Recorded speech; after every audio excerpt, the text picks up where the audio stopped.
Salawat jamaah. Alhamdulillah. Alhamdulillahirrabbilalamin. Kembali lagi di Islam Itu Indah. Jamaah Islam Itu Indah yang dirahmati Allah. Waktu kita kembali membacakan pertanyaan masuk yang dikirimkan oleh jamaah yang ada di rumah nih ya, buat guru-guru kita. Kalau gitu langsung aja kita kembali ke segmen Tanya Dong Ustadz. Kami semua tanya dong Ustadz. Oke, kita masuk ke pertanyaan dari Instagram hamba Allah. Assalamualaikum warahmatullahi wabarakatuh. Waalaikumsalam warahmatullahi wabarakatuh. Benar nggak sih kalau kita belum melunasi hutang puasa Ramadan sebelumnya bisa mengurangi pahala puasa kita di tahun ini atau dan menjadi orang yang gagal saat Ramadan datang, Ustadz? Nah, ini Ustadz Maulana mau izin dijawab. Sebenarnya begini, ketika orang datang lagi Ramadan lalu dia tidak mengganti puasanya yang sudah lalu, berarti mohon maaf, berarti dia sudah menggampangkan, termasuk orang lalai. Dan ini bahkan orang-orang guru-guru kita itu luar biasa sampai ketatnya, kalau perlu dihukum dia. Bahkan hati-hati, orang yang sengaja tidak berpuasa bukan aja jadi lalai, tapi menjadi orang fasik. Ya, sudah tahu hukumnya, tapi dia tidak melakukannya. Ada lagi satu lagi hukum. Hukumnya adalah bisa rusak syahadatnya. Jika dia berkata, tidak apa-apa orang tidak puasa itu, tidak ada masalah. Ini yang bahaya. Artinya tidak menolak kewajiban daripada puasa itu. Ketika menolak, ini masuk kategori merusak syahadat. Ketika dia melakukan, dia tahu itu wajib tapi tidak melakukannya, maka tergolong fasik. Tapi kalau orang yang lalai, yang udah, lupa, sampai ada yang kemarin nelpon saya, Ustaz masih bisa bayar utang puasa? Masih bisa kalau qada utangnya puasanya. Lalu, mohon maaf, ingat, sehari orang tidak puasa, sengaja tidak puasa, kemudian dia mau ganti puasa di luar bulan Ramadan, meskipun dia ganti selama setahun, tidak bisa terbayar satu hari puasa yang sengaja dia tinggalkan. Kecuali kalau ada unsur syar'i, misalkan sakit, dalam perjalanan, tidak kuat, atau mengkhawatirkan nyawa. Perjalanan juga zaman sekarang nggak kayak dulu. Iya. Zaman sekarang itu kan ada naik pesawat, ada naik mobil, ada naik kapal laut. Kalau zaman dulu kan memang lewat padang pasir. Tapi memang di ayat kan disampaikan diperbolehkan untuk tidak berpuasa, tapi alangkah baiknya kalau dia tetap berpuasa. Betul, Masya Allah. Lebih baik baginya kalau dia menjalankan puasa. Nah, ini yang harus dicamkan. Buat orang-orang yang menyengaja tidak berpuasa, kemudian dia berkata, nanti aku bayar di luar Ramadan. Itu pembayarannya biar setahun tidak sama. Iya. Tidak boleh sengaja, kecuali kalau memang dalam keadaan terpaksa. Betul. Jadi ini hati-hati loh, bisa dapat hukuman. Betul. Hukumannya puasanya lebih tidak bisa terbayar walaupun hanya Tapi satu. saya pernah ingat Ustadz Maulana ngomong, puasa tahun lalu sama sekarang ini beda. Karena tahun lalu 2022, tahun ini 2023. Ya, kita lanjut ke pertanyaan yang berikutnya dari Instagram hamba Allah.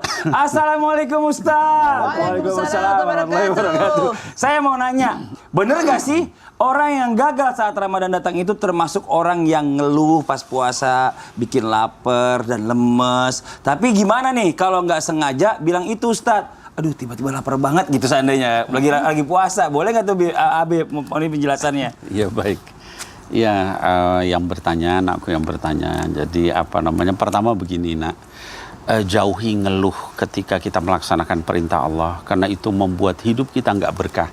Sholat kita ngeluh, ya puasa ngeluh, zakat ngeluh, haji ngeluh, itu nggak baik ya.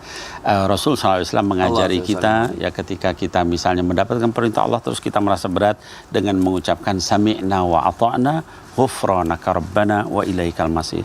Kami dengar ya Allah, kami taat, ampuni kami akan kembali kepada Engkau.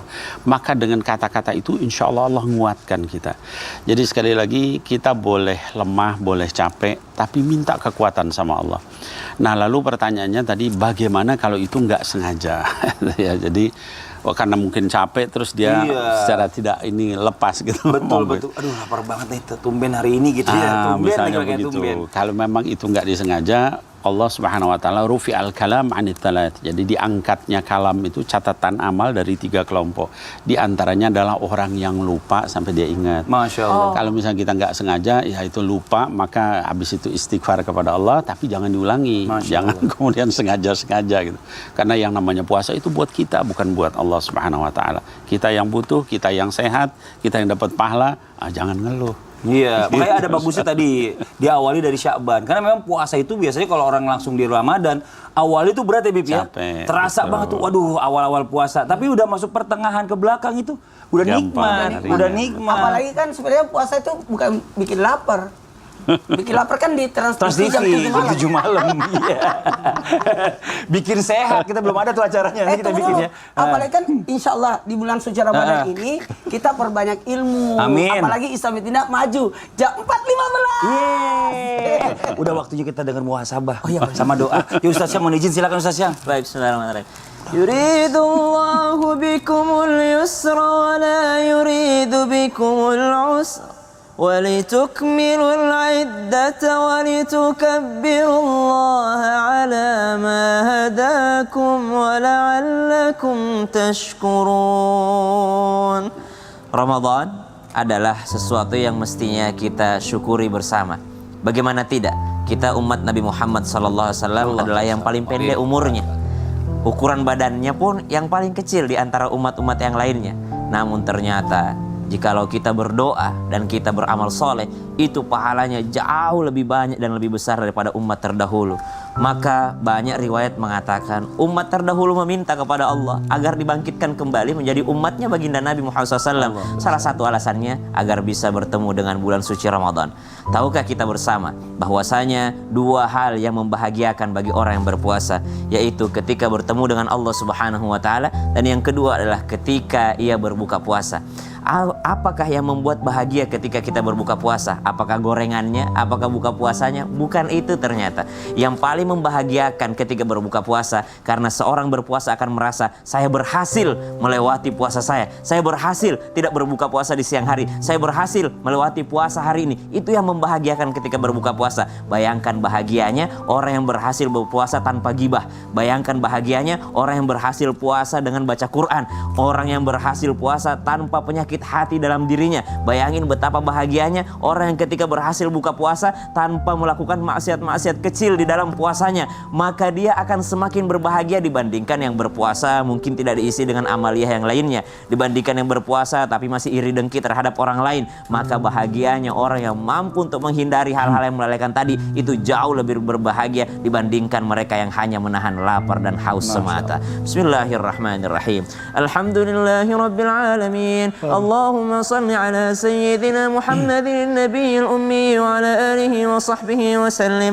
ربنا تقبل منا إنك أنت السميع العليم وتب علينا إنك أنت التواب الرحيم. اللهم ارزقنا علما. Ya Allah, rezekikan kami ilmu yang bermanfaat dalam hal berpuasa dan beribadah Ramadan ya Allah. Wa sallallahu ala sayyidina Muhammad.